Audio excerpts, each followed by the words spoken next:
Olá, primeiramente, eu gostaria de começar essa resposta comentando que todos nós sabemos o que é educação, o que significa a palavra educação.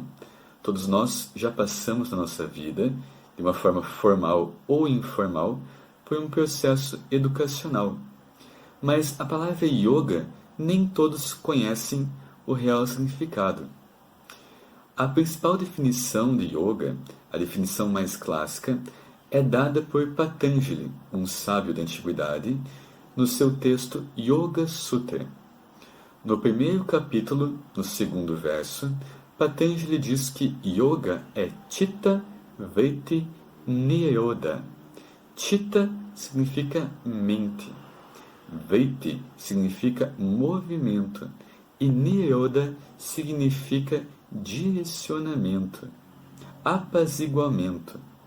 Então, se eu fosse juntar tudo isso para fazer uma frase bonitinha, eu podia dizer que yoga é a habilidade de voltar nossa mente exclusivamente em uma direção, a um objeto, e sustentar essa atenção nessa direção, nesse objeto, sem qualquer distração.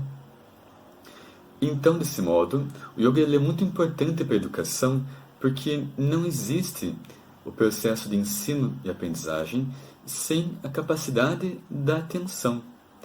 Quanto maior for a atenção do aluno, melhor vai ser a sua aprendizagem.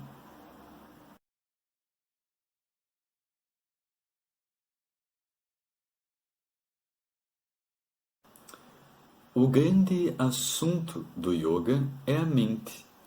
E o grande objetivo do yoga é o autoconhecimento. Esse conhecimento verdadeiro de si mesmo engloba os seus sentimentos, as suas emoções e também o seu relacionamento, tanto consigo mesmo como com os outros e com os sentimentos e emoções dos outros.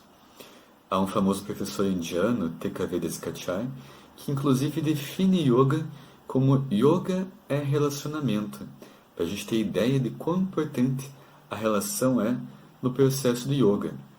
Assim, eu poderia dizer que a educação emocional ela faz parte do caminho do yoga.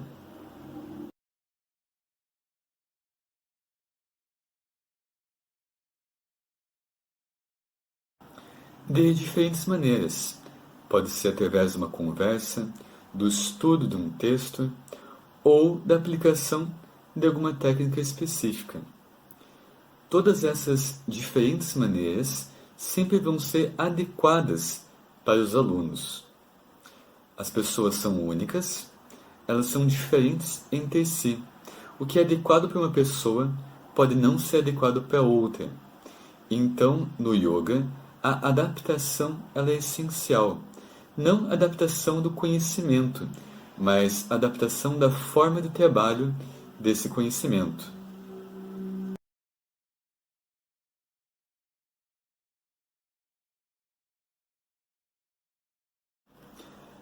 O autoconhecimento e a educação estão intimamente relacionados.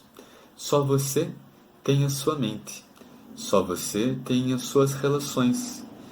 Só você tem a sua vida. Só você tem esse seu jeitinho único de ser. Para nós realizarmos uma tarefa tão importante quanto aprender, é importante que nós saibamos como nós funcionamos, como nós podemos aprender melhor. Só você tem como dizer se você aprende melhor escrevendo, ou lendo, ou ouvindo. Se aprende melhor de manhã, de tarde ou de noite. Se você vai aprender uma coisa e ela é mais fácil se você comeu isso antes, ou se é mais difícil se você comeu aquilo antes. Se você realizou essa tarefa antes ou aquela tarefa antes. Só você pode dizer como a educação se relaciona com os seus sentimentos e como o que você está sentindo se relaciona com aquilo que você está aprendendo. Todas essas perguntas não têm uma única resposta. Elas têm diferentes respostas porque existem diferentes pessoas. Então, cada um de nós precisa se conhecer para conseguir responder essas perguntas para si mesmo.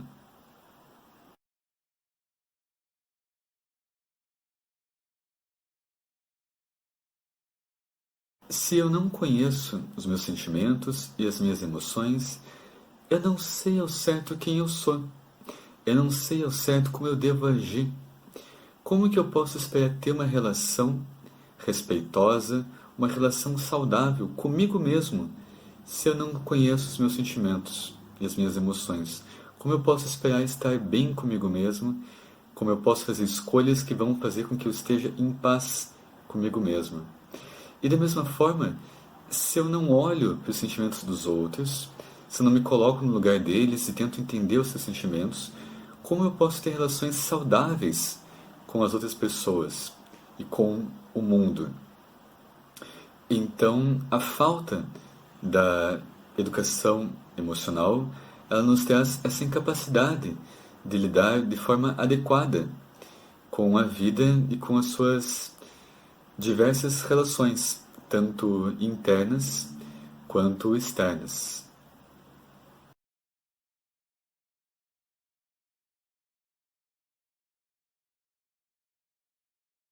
Muitos de nós estão tendo a oportunidade tão valiosa de olhar para si, talvez pela primeira vez em muito tempo, nesse momento de isolamento social. Esse olhar mais atento, essa autoobservação, é o caminho para o autoconhecimento. Então, nós, privados de tanto mundo externo, de tantas fugas, podemos nos voltar com atenção e com sabedoria para o mundo interno. E o fruto desse olhar atento, ele vai nos mostrar que nós precisamos trabalhar em nós mesmos, trabalhar nas nossas relações, todas elas, e vai ressignificar muito da nossa vida. Então esse é um momento, eu vejo esse momento de crescimento e de ressignificar o nosso mundo emocional.